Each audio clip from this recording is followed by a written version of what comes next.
News नशा, आदत हर खबर की। बिहार में अपराध की घटनाओं के साथ पुलों के गिरने के मामले को लेकर विपक्ष के सरकार पर हमले रुकने का नाम नहीं ले रहे हैं। रविवार को प्रदेश के नेता प्रतिपक्ष तेजस्वी यादव ने अपराध की घटनाओं और गिरते पुलों को लेकर एक बार फिर सरकार के खिलाफ अपने तेवर दिखाए हैं। उन्होंने कहा कि 19 दिनों में 13 पुलों का बह जाना सरकार में फैले संस्थागत भ्रष्टाचार का प्रत्यक्ष दृष्टांत है। रविवार को एक और पुल गिरने के बाद सवाल उठाते हुए तेजस्वी बोले, जो पुल गिरे उन्हें कब और किसने स्वीकृति दी, टेंडर कब और किसके कार्यकाल में हुआ, पुल का शिलान्यास कब और किसने किया, गिरने वाले पुल का उद्घाटन कब और किसने किया। 19 दिन में 13 पुल गिरने से जनता की कुल कितनी गाड़ी कमाई पानी में बही। उन्होंने कहा कि अगर मुख्यमंत्री इन आंकड़ों को सार्वजनिक नहीं करते हैं तो स्पष्ट है कि ऊपर से लेकर नीचे तक सभी इस भ्रष्टाचारी व्यवस्था के संपोषक, संरक्षक, प्रायोजक और साझेदार हैं। इसी प्रकार बीते 3-4 दिनों की आपराधिक घटनाओं को लेकर सरकार पर हमला बोला और कहा कि अपराधी बेखौफ हैं और सत्ताधीन खामोश। एनडीए के महामंगल राज में अपराधियों द्वारा बेखौफ गोली चला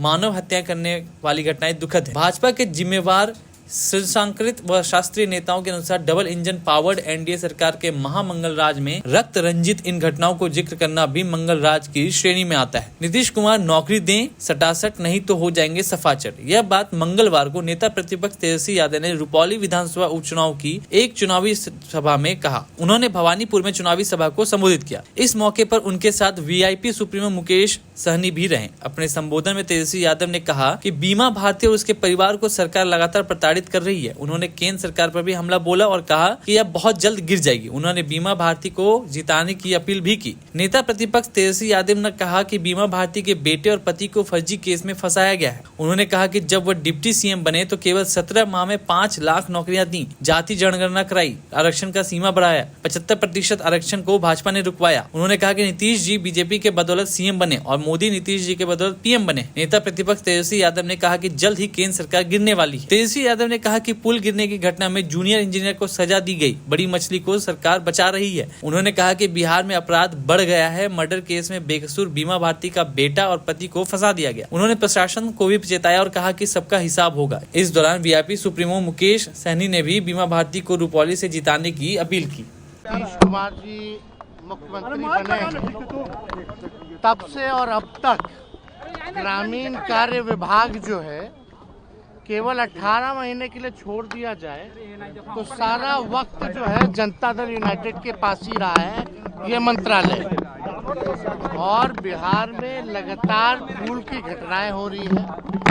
लगभग जो है 1 दर्जन से ज्यादा जो है पुलें गिर चुकी हैं और हम तो केवल 18 महीने रहे और 18 महीने जब हम मंत्री रहे तो विभाग के पास तो पैसा ही नहीं था। 6 से 8 महीने तो विभाग में पैसा लाने में लगा और अब तक तो हम लोगों ने केवल पुल ही सैंक्शन किए थे। और जो हम लोगों के कार्यकाल का जो 18 महीने तो अब बनना शुरू हुआ ही होगा या टेंडर की प्रक्रिया में होगी। लेकिन 18 महीने के अलावा 17 साल तक 18 साल तक जनता दल यूनाइटेड के पास ग्रामीण विभाग रहा, ग्रामीण कार्य विभाग रहा और ये सारे पुलें वही हैं जो गिर रही हैं जो कि जनता दल यूनाइटेड के टाइम का है। और पहली बार आप देखें पुल गिर रहा है, नीट का पेपर या बहाली के पेपर लीक हो रहे हैं। बिहार में लगातार अपराध की घटनाएं हो रही हैं, भ्रष्टाचार हो रहा है। ऐसी डबल इंजन की सरकार जो भ्रष्टाचार में लिप्त हो, कोई भी आ करके इस पे कोई कुछ नहीं बोल रहा है, कोई जिम्मेदारी नहीं है। देखो गजब खेल है ये डबल इंजन सरकार का। एक भ्रष्टाचार में एक इंजन लगा हुआ है और एक इंजन अपराध में लगा हुआ है। यही डबल इंजन की सरकार है। और इस बार बिहार की जनता जो लोग पेपर लीक करवा रहे, जिन लोगों ने बेरोजगारी बढ़ाई है, जिन लोगों ने गरीबी बढ़ाई है, जिन लोगों ने महंगाई बढ़ाई है, जिन लोगों के कार्यकाल में पुल गिरा है, आने वाले समय में इनको सत्ता में लौटने नहीं देंगे। इस बार हम लोग काफी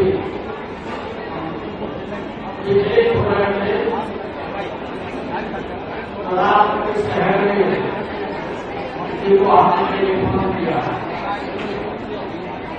पार्टी का क्या नाम रखा गया था, तो उन्होंने ये सुझाव दिया था कि राष्ट्रीय जनता दल, और उसी दिन से राष्ट्रीय जनता दल नाम पड़ा और इस नाम को लेकर हमने चारों तरफ सारे देश में बहुत सारे राज्यों के मुख्यमंत्री, प्रधानमंत्री, कई लोगों को हमने समर्थन किया था और आगे बताएंगे। आप सभी कार्यकर्ताओं से, नेताओं से करती है चाहिए कि चुनाव कभी भी एक तरफ रखते हैं। दिल्ली की सरकार बहुत सरकार है, दिल्ली के मोदी जी की सरकार बिल्कुल कमजोर है।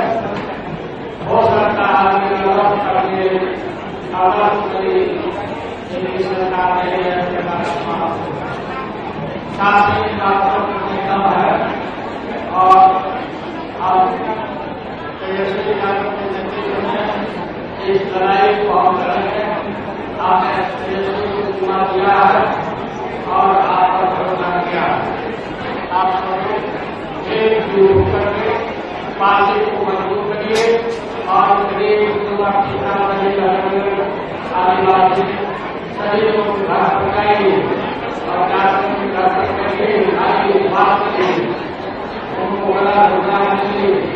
ये काम बहुत जरूरी है। आप कहीं सुधारी नहीं कर दिया, आप सब से यही अनुमति है। आप लोगों को बहुत बहुत धन्यवाद। धन्यवाद राष्ट्रीय धन्यवाद।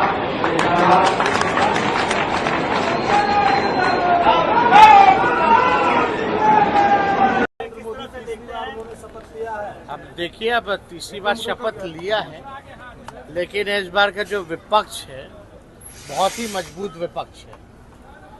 तो इस बार जो मोदी जी ने बार बार कहा है कि हम बिहार को कई चुनावों में कि बिहार को विशेष राज्य का दर्जा देंगे, लेकिन इस चुनाव में नहीं कहा था। और इस बार बिहार जो है निर्णायक भूमिका में है। मतलब अगर नीतीश जी सब लोग अगर मांग करें बिहार को विशेष राज्य के दर्जे को दिलाने के लिए, तो ये मांग करनी चाहिए और निर्णायक भूमिका में है। आप लोग सब लोग जान रहे हैं आरक्षण की सीमा जो हम लोगों ने 75% जो की थी, उसको भी शेड्यूल 9 में जो है डालना चाहिए। साथ ही साथ पूरे देश भर में जाति आधारित गणना करानी चाहिए। और इस बार मोदी जी चाहे इधर उधर बोल करके अब निकल नहीं सकते, क्योंकि जो विपक्ष जो है इतना मजबूत है। तो मेरे ख्याल से ज़्यादा सीटों का अंतर नहीं है। और इस बार भाजपा जो है खुद जो है बहुमत पार नहीं कर पाई है और बैसाखी पर है। तो हमको लगता है कि तीसरी बार जो प्रधानमंत्री नरेंद्र मोदी बने हैं, इस बार सबसे कमजोर प्रधानमंत्री के रूप में वो साबित होंगे। लग रहा है कि जो विभाग बिहार को मिले हैं उससे बिहार का विकास हो पाएगा। देखिए, हम तो अभी लैंड किए हैं और जिस हिसाब से विभागों का जो बंटवारा हुआ, हालांकि ये तो प्रधानमंत्री का है कि किसको क्या विभाग देते हैं। काम किसी भी विभाग में होना चाहिए, लेकिन जो बिहार के वजह से आप प्रधानमंत्री बने और मंत्रालय जब बिहार के लोगों को दिया गया, तो कहीं ना कहीं से झुनझुना जो है थमाया गया।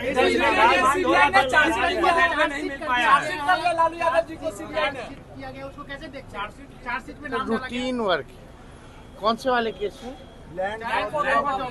कितनी बार डाला गया उनका नाम एक ही केस में, पता भी है? अरे भाई, एक बार ना डाला जाता है, यहाँ तो 2 बार 3 बार डाल दिया गया। कोई मतलब है? मान लीजिए आप एक केस में हैं, आपका चार्जशीट में ऑलरेडी नाम हो गया, फिर आप ही का डाल देंगे? क्या सेंस? कोई सेंस है? कि पहले नहीं था चार्जशीट में नाम, तो आप लोगों को भी जानकारी पहले पूर्ण रूप से प्राप्त कर लेनी चाहिए। इस सबसे कोई फर्क पड़ने वाला नहीं एक और सवाल है कि लोकसभा और इस बार माहौल कुछ अलग है। इस बार जितनी जांच एजेंसियां हैं, इस बार उनको निष्पक्ष रहना पड़ेगा, नहीं तो पार्लियामेंट में ईंट से ईंट बजेगा। विधानसभा का चुनाव इसी बात है। अरे देखिए 2019 में हमें आया था कितना सीट, 0। अब 20 में आया कितना, सबसे बड़ी पार्टी बन के आए। इस बार आया 4, तो 4 गुना सीट बढ़ेगा इस बार।